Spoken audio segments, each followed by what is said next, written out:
is probably the most important game ever played at home for a variety of reasons. One being that we're playing for a championship, which you don't normally get. Two is we're saying goodbye to two really, really special young men, as special as any two players I've ever coached. And then obviously the ramifications of March Madness and everything that goes along with it. And then probably not to say in the least, the bizarre overtime games and matches that we've had with Notre Dame are really, really incredible when you think about it. It makes no sense at all. So it should be very exciting. Last time they were in here, they beat us in double overtime. And should be an exciting afternoon.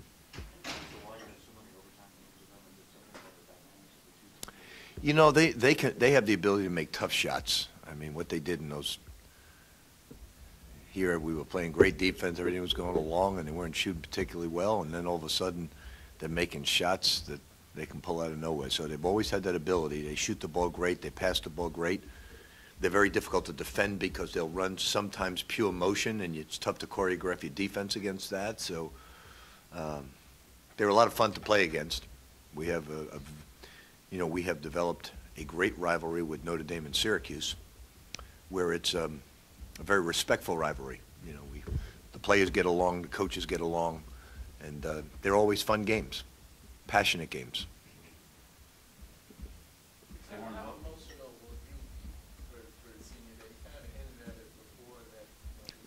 You know, you never know until you're at the game itself. It's tough to say 2 days beforehand. But why Peyton and Gorgui more so than any other senior day and players that you? Well, you know, all senior days are special, but these two young men, they epitomized what you would want in a student athlete in all regards. You know, the way they lace it up every day and step over the lines and practice as if it's their first practice ever, their enthusiasm, their naive innocence when it comes to life, their love of the University of Louisville, love of the teammates and coaching staff, and you know, they're just, in today's world of egotistical, selfish athletes that come along, here you have the polar opposites. You know, there are a lot of fine gentlemen in both professional and college basketball, but I don't think any could epitomize what you would want from a student or what you would want from an athlete more so than Peyton and Gorgui. So I guess that's what makes it so special. They're just unique for this day and age where ego is very much part of the culture. Was there any indication, or was there an indication of how they were going to develop like they have? As people? Yeah, as people. With Peyton, it was easy because his high school coach and everybody, even rival coach, you know, I knew Dan Jurdy, the AD at Rainier Beach, and Mike Bethea from Rainier Beach, and they're friends of mine, and you know, they're at a rival, they're a rival school to Peyton, and they were trying everything to mix their schedule if they just won the championship again to come in and see Peyton senior night. That tells you something about Peyton Siva. You know, that every rival coach, every person that's ever come across him just says the most remarkable things. So it's not just his tenure here. With Gorgui, it evolved because he didn't even speak English. First time I met him, he spoke no English. So it has evolved. Did you convey your message to recruiting if you didn't speak English? Well, first time I met him, I wasn't recruiting him. I was recruiting his teammate, Justin Coleman, at the time and trying to get to know him. And Gorgui just happened to come along with him, with Rob Fulford, his prep school coach. And I was talking to Justin in my old office at Freedom Hall, and I was telling Justin all about the history of Louisville and the tradition and so on. And you know, Gorgui was looking at me very respectfully, but I could tell and I asked him at that point, "Do you understand any English at all?" Because you know, he was looking at me strange, and he said, "Hello." And really, hello and goodbye was the only two words he knew at that point in time. So he was fun. Which is more amazing to me about Gorgui is how he could learn English in such a period of time. I've told you the story many times. As I was getting ready to be the Puerto Rican national coach, I bought a Rosetta Stone and was doing an hour and a half to 2 hours a day. And I just think how remarkable it was that 3 months later I saw Gorgui Dieng and he was speaking good English after trying to pick up Rosetta Stone. And those steps that they say on TV, how easy it is, it's not it's very good, but it's not easy. How much have they meant to you? I mean, you talk glowingly. What, at this point of your career, to have those guys to rejuvenate you? I mean, that's constantly saying that. Well, I just think you have a great, we all judge the present, and you just have such a great feeling about the present because of those two guys. And they're all just great guys, but we as a staff and a team, everybody has weaknesses and blemishes and things that you'd like to see do better. But with those two, you really can't find any. I could look in the mirror and find many, but I can't. With those two guys, I can't find any at all. And that's an amazing thing to say about a human being, that you really can't find anything wrong with them. So that's about as high a tribute and praise that I could give to young men.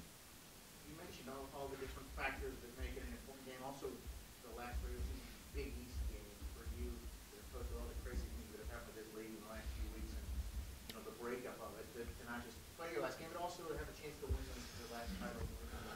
Yeah, I think I think there's so much at stake with this game, but we've always had fun games with Notre Dame. They've been fun basketball games, just a lot of fun. There've been some games, that have been close, hard-fought games, but, they haven't been fun games because the offense is not good. Notre Dame's they've always been fun games with the exception of the one time we got blown out at Notre Dame. That wasn't too much fun. You had fun? When it's all said and done and a week goes by and the 5 overtime sinks in, it's sort of like the Duke game. You can respect it for what it is. After I was done, locking Russ up in a closet for about 3 days and let him out dinner. What about Mike Marra? He'll go through the process. Last year when he got hurt, it seemed to affect you, but I don't think you did your post-game press. Mike is just, he along with, Peyton, and he's just a wonderful young man, and it's wonderful parents, wonderful young man, and, I've never given the senior night my seat up for the game, and he's probably going to call a couple of timeouts, and he's going to be the head coach honoree for that game because he wants to go into coaching, and he means as much to me as the other two guys. So, he's going to be the head coach honoree for that game, probably call a couple of timeouts. If we don't win, it'll be his fault. But he is a valuable asset to our basketball team and someone that I have great affection for, like the other two guys. What does he do? What does he do now? Mike's very, he'll grab the guys as they're coming off the court. He has a different perspective on everything now that he watches. But Mike is very, very intelligent. These three guys are three of the more intelligent people I've come across in a long time. All three are very, very smart people and figure things out very well. You could tell Mike something one time about a play, and he knows exactly what you're talking about. He sees the game through the eyes of a coach. Mike's definitely going into coaching, but could all three end up in coaching after they play? I don't think so. I think Mike has a few characteristics that would put him into coaching, but I don't think Peyton and Gorgui would be good coaches. I don't think that's in their nature. They're way too nice. Not that Mike's not. Yeah, I think Gorgui, I don't always, a lot of people either they don't read correctly or they don't listen correctly. Well, you don't report it correctly because I don't read you, but, Gorgui and I have discussed this a long time ago. I'm not pushing him out the door. We're just honoring him on senior night. This is something we have talked about in the beginning of the year. We said we're not going to deal with it during the year. When the time comes, we'll deal with it. But if you are a first-round draft choice, you go. If not, you come back. So it's not a decision I'm making, it's not a decision that he's making, it's a decision we let the pros make. So that's basically what we talked about at the beginning of the year. We have not discussed it since, and except that I told him I wanted to honor him because I think he's a first-round draft choice. Now, it's really irrelevant what I think because I'm not working for the Celtics anymore, so it doesn't matter. You know. Now that we're one game away from the end of the season, Rick, what's your analysis of the Big East this year? The Big East? The Big East, yeah, and how it turned out, you know, based on maybe what you thought. And I don't necessarily mean the standings, I just mean the overall. I'd say it's always been a tough conference. It's you know, I think all of us, Jim Boeheim, Jay Wright, or whoever you talk to, John Thompson, myself, would all say, you know, Jim and I started in the early years, and it was a great conference, and we all feel it's a shame that we're breaking up.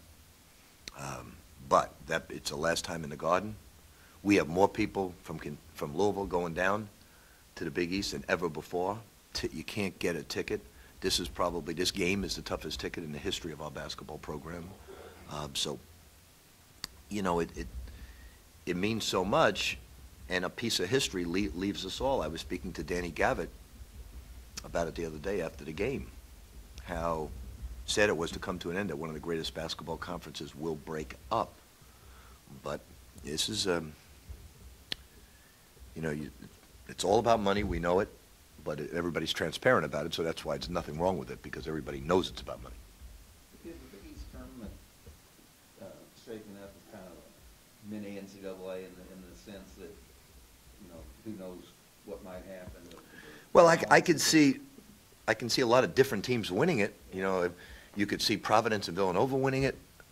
You know, you could see Georgetown, Syracuse, us winning it. You could see Marquette winning it. You know, there's so many Cinderella teams. I mean, I think we'd all line up with Providence and Villanova right now, and it's a flip of a coin who's going to win that game. We all know that. Those of us that are going to get a bye at the top. So anybody could win it. We realize that. Notre Dame could win it. You know, and so it's a lot of fun. And for anybody who's played in the Garden, anybody who's coached in the Garden, anybody who's watched games in the Garden realizes how special it is.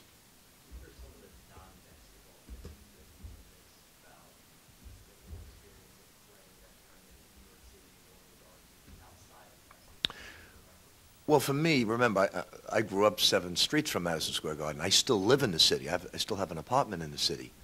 So, you know, the city's a big fabric of my life. You know, so for me, it's a time to go home. And, you know, Tobacco Road's a lot different for me.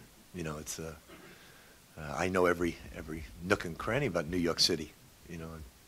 All the boroughs, you know, I've traveled it so much in my lifetime, so, you know, I haven't traveled Tobacco Road too much. When the circus was in town, it had a really interesting smell. But, you know, they've renovated the Garden and put $1 billion into it, so it's a lot different than and, you know, you remember growing up, the old Garden, you know, you remember this now, 18,000 people were smoking cigarettes during the game. You know, so it was a lot different, as I'm sure it was here, you know. You talk about, coaches often say, like, maybe don't put too much importance on a game, but you're going to tell your players, hey, this is one of the most important games. I mean, they know that. Yeah. They know that. But I did tell them the most important game was DePaul at DePaul. And I meant it. Yeah. I meant it. You know, it's, as you break down the RPIs and everything else, you would say right now that, boy, you have to believe that Villanova's going to be in the tournament after beating the top 4. But then you look at their RPI, it's 55, 56, whatever it may be, 53, and you say, well, the most important thing they're going to look at is they lost to Columbia. But then you said it's early in the year, well, what about the loss at Seton Hall? So those games are much more important. And you know, and sometimes I think you look at me like I got 2 heads when I say those things. But what we have to be careful of is we don't get caught up in the emotion of a senior night, because you know, I'm sure IU and their fans and everybody else thought they would beat Ohio State that night. It just doesn't work that way. It's all about execution. And you can't get caught with the seniors trying to turn on the crowd. That's where we make our biggest mistakes at home. A Russ or a Shane or somebody tries the great dunk, the great pass, and and it creates a turnover, it creates a bad play. You've got to focus in on executing the right way to have a great night, and that's what we've got to guard against. You said, you know, it's about building towards March, building to the end, and you've kind of given us like percentiles throughout the season. Is it rare and ready to go? And Well, remember I said we wanted to win 7 games. You know, I didn't say it was probable, I said it was possible. And, you know, we're 1 game away from making that reality. You know, I've always said that we have to become a great defensive team to have success in March, and I think we're on our way. We still have room for improvement, you know, but the fact that Luke Whitehead is playing good defense, I believe anything's possible. Excuse me, Luke Hancock. I do the same thing. Yeah. Yeah. He just asked for 3 tickets. That's why I had him on my mind. Luke Hancock is playing good defense is to me, I never thought I would say that this year. So. Could a quick turnaround in the tournament, like 2 games or 1 game in the East tournament, could that be better for Luke with his shoulders and staying loose, like a quick turnaround of games? Because it seemed from Saturday to Monday. I really don't think that has any bearing on it at all. I really don't. Maybe Fred could be a better judge, or Luke. What's he doing defensively that he didn't do earlier in his career? Moving his feet, getting in a stance, knowing what the other team's going to run, blocking out, jumping to the ball, getting over a pick and roll, getting up the line. Well, yeah, just anything that defense has to do with. Right now, in the beginning when he first got here, I would take you over him defensively. That's hard to believe. No, I would flip a coin. The only thing he has over you is size. Outside of that, it's pretty equal. How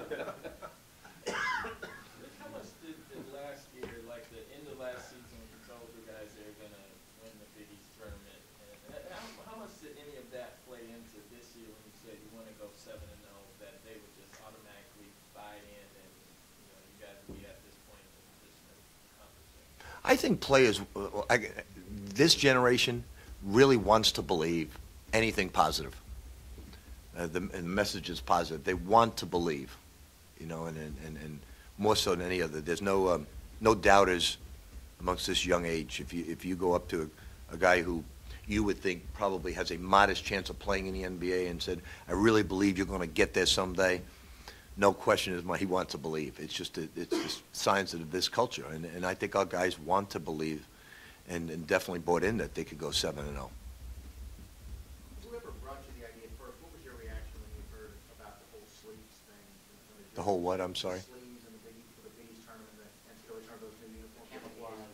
The camouflage. The Adidas uniforms were The new uniforms were supposed to- What about it? When they pitched that idea to you, what was your first reaction? You know, I don't. Vinny, they give it to Vinny, and if he's sober, he approves it.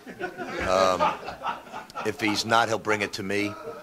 I'm sorry?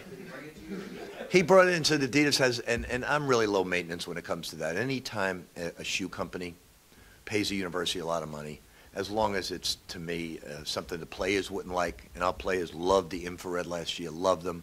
They really like these uniforms. As long as the players like it, I'm fine. To me, I don't get too much involved in that. I leave it to Vinny. We've talked this year about scoring being down. Mhm. It seems like, traditionally, teams get even more conservative in the NCAA tournament, it seems that way. Is that the case, you think? Well, I think what you notice in the Big East is scores are in the high 20s to mid 20s. I think last night even Florida played Vandy. I think they had 14 at halftime. And then the second half it loosens up, and as fatigue sets in, it becomes more open. I think the NCAA tends to be more open, especially in the early rounds, because teams don't know each other as well, especially a second game where preparation is not as keen. So And then you think it gets more. as you get to know each other, it all depends on matchups. You know, if you're 2 running teams, you know, like you know, Notre Dame has a history of going on the road and what they call what's their phrase? Burn offense. And when they're at home, they're up and down shooting. You know, so you never know how they're going to play in a given night.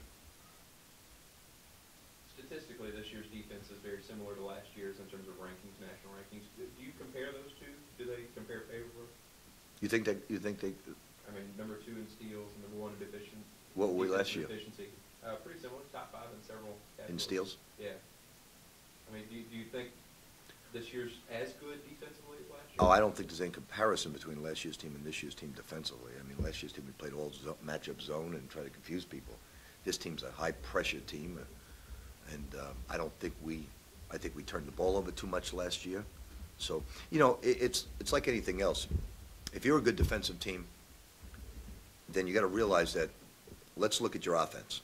If your offense is not going to make a lot of threes, you better stop it or you're going to lose, okay? If you're not a high-percentage shooting team, you better grab offensive rebounds.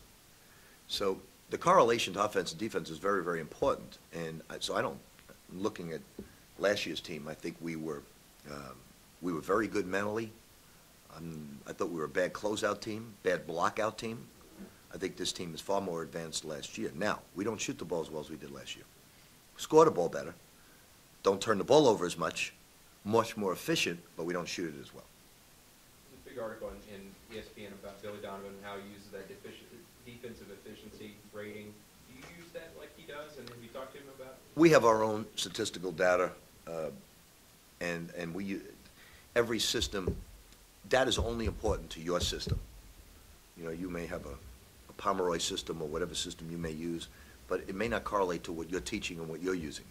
So your own statistics are really, really important in what you're trying to do. And, you know, we rely on forcing turnovers, getting more possessions, and how do we do that?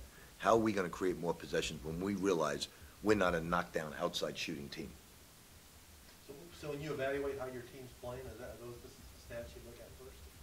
Yeah, I felt last year what really, really hurt us was we turned it over too much. And they weren't good turnovers caused by the defense.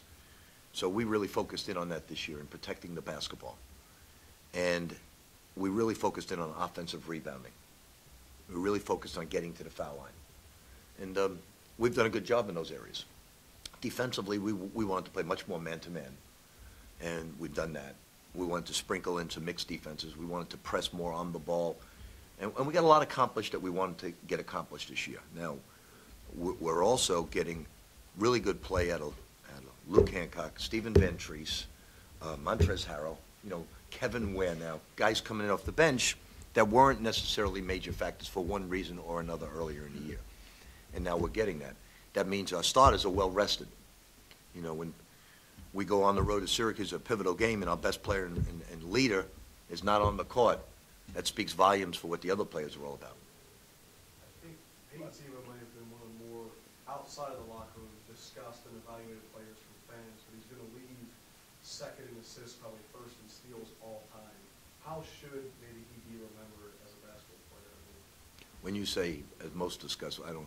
he was the guy. I mean, I remember like last year, like don't evaluate him. Like he's figured out how to play, and I think fans were they're up and down with his play as it goes. You know, fans, you all, everybody today just buys into what happened yesterday or today. You know, you just, like, Peyton Siva had a very average junior season.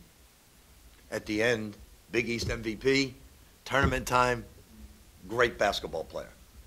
But in reality, isn't that the way, I mean, Frank Haith did a wonderful job last year. He lost in the first round of the tournament. People, and so did Coach K, they probably weren't evaluated on the great season they had. We're evaluated by the playoffs in the NFL, the NBA, March Madness. That's really what it's all about. So with Peyton Siva, he's done very well. And so I look at him, you know, you always hear the term that someone's blessed. I know I've been blessed for 4 years with that young man, because of never showing up one day to work, having a bad day. Whether he's got a fever, whether he's got the flu, whatever it may be, never showing up without a smile on his face. I find that young man truly, truly remarkable. Even Gorgui from time to time could, you know, in the beginning got a little homesick. He missed his dad, missed his mom, and you could see it was bothering him a little bit. With Peyton Siva, he is truly the most remarkable young man I've ever come across, and I've said it over and over and over that Billy Donovan and Peyton Siva, all my life I've always I've always looked at those two guys, and they just have blown me away with what type of people they are. So, very, very lucky, you know. I'm very, very lucky to have had that great fortune of coaching him, and I think he's had an incredible career here. What you'd want out of a student athlete. Remember that. This is not somebody that's been looking to move on. He goes to class, every class, polite to his teachers, polite to his fellow students, polite to you all. You know, it's just, find that in today's world, and you're a lucky man. Yeah, like Coach Gilman, I think, practice.